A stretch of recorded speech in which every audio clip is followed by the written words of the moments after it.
వాళ్ళు మాట్లాడారు. వీళ్ళకు అర్థం కాని విషయం ఈ జేబులు కొట్టే రకాలని నేను ఎందుకంటానంటే ఇందుకే అంటాను.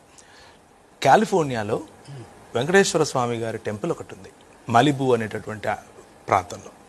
మేము వెళ్ళాం, మా ఫ్రెండ్స్ అందరం కలిసి వెళ్ళాం. ఒక్కసారిగా చాలాసార్లు వెళ్ళాం. వెళ్ళినప్పుడు అక్కడ ఇంగ్లీషులో కూడా భగవద్గీత పారాయణం చేస్తారు, సంస్కృత భాషలో భగవద్గీత పారాయణం చేస్తారు, అన్ని భాషల వాళ్ళు ఉంటారు కాబట్టి తమిళ్ మరియు తెలుగులో అప్పుడప్పుడు కూడా భగవద్గీత పారాయణం చేస్తారు. ఇప్పుడు వాళ్ళు ఇంగ్లీష్లో మాట్లాడారు కాబట్టి ఇప్పుడు వీళ్ళు వెళ్ళి ఇంగ్లీష్ వాళ్ళు మత మార్పిడి చేస్తున్నారు అందామా? ఏం ఆలోచనలు అండి ఇవి?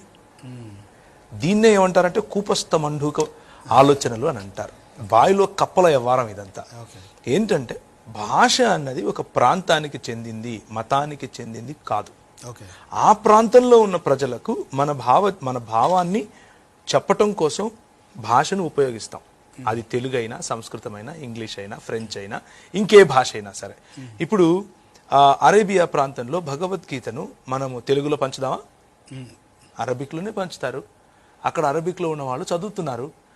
భగవద్గీతను ఇంగ్లీషులో మన దేశంలో ఎంతమంది చదవరు? కొన్ని లక్షల మంది చదువుతారు.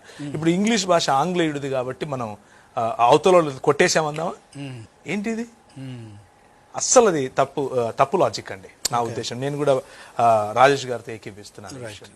వాళ్ళు చదువుకునే అంటే మీరు చెప్తున్నట్టుగా ట్రాన్స్లేషన్ లో కూడా క్రైస్తవుల పాత్ర ఉంది. ఫస్ట్ ఇంగ్లీష్ లో ముద్రించడానికి క్రైస్తవుల సెమినరీ ఫస్ట్ ప్రింట్ చేసి 100%. ఎస్ 100%. రైట్. సో ఇలాంటి వాటికి అంటే